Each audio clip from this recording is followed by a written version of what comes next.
Chapter 16. In a trance, it seems that I have returned to that cold and bone-chilling night when I was 18 years old. I almost screamed in pain as if an ice chisel had been pierced through my chest. When I opened my eyes suddenly, I found that the sky was getting brighter, the rain had already stopped, and the large black clouds were dispersing. In just an instant, a ray of sunshine spread like a golden glow. The darkness before dawn suddenly retreated, a new day began. I looked down, only to see my hands clasped together like a spasm, my fingernails digging deep into my palms and cutting through the skin. A trace of blood was slowly seeping out and dripping down. It's only half a night, a few hours, my short life is replayed like a movie, every shot is so clear. Turns out I never forgot.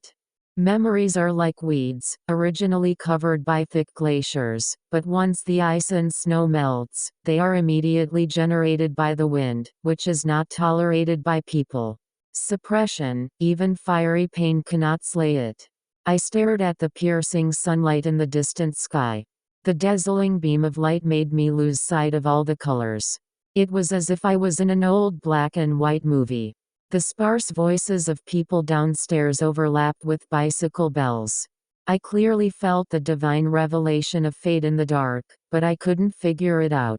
In the cold morning wind, I heard the pacing of my heart coming from my body, which was monotonous and gradually roaring. There seemed to be a voice struggling to make a loud declaration: bow your head. Accept it. No one can escape the hand of God. It was suffocating. I closed my eyes hard, raised my face, and blurted out, no. With a dull thud, I fell from the windowsill to the floor. Xiaobai. What's the matter with you, Xiaobai? I gasped and focused my eyes, a worried face in front of me, half kneeling on the floor and shaking my shoulders with both hands. So, did I just have a bad dream? I stared blankly at my hands. There were still scratches on my palms, and the blood had dried up. Mai reached out to touch my forehead, and then exclaimed, Xiaobai, you have a high fever. Shall we go to the hospital? I wearily broke free from Mai's support, shook my head and asked her, why are you here? Suddenly there was a low male voice. We knocked on the door for a long time and no one answered. We just wanted to leave, but heard a sound inside. Mai took the spare key and opened the door in a hurry, and saw that I had fallen by the window. I looked up following the sound, only to see the handsome devil Ouyang Jinghuan also came. Looking at me with a thoughtful look on his face. At this moment, I have recovered my calm, waved my hand and refused to go to the hospital, and found 2 antipyretics to take. What's the matter? You're been missing for a whole month, and I feel like a parolee. I joked. Seeing me joking and laughing as usual, Mai gradually became relieved, but she still found a blanket to put it on me, and sent me to sit on the sofa before saying, I've been busy with a few orders recently. Then she turned her head and nodded to Ouyang. Hey Ouyang, talk to Xiaobai yourself.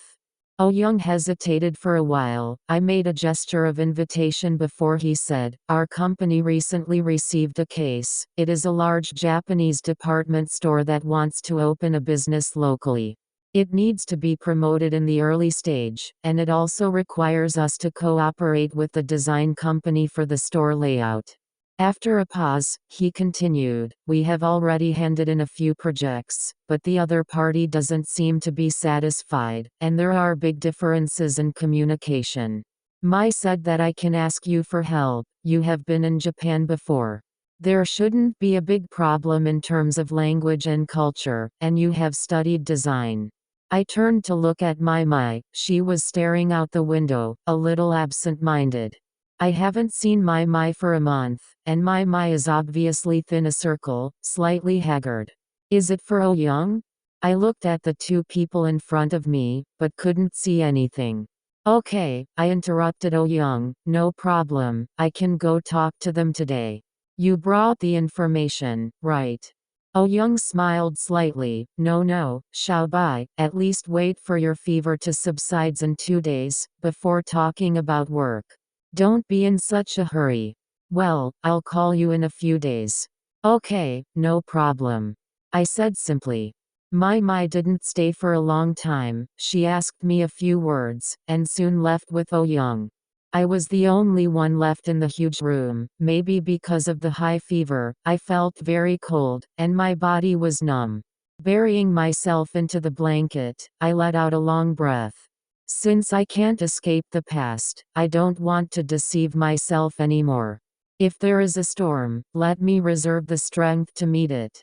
Before I fell asleep, I could almost smell the aura of rain clouds. There seemed to be thousands of horses galloping in my body, with the sound of roaring, and something was about to spread its wings, about to gallop, and smash it into pieces. I finally fell into endless dark sleep. End of chapter 16.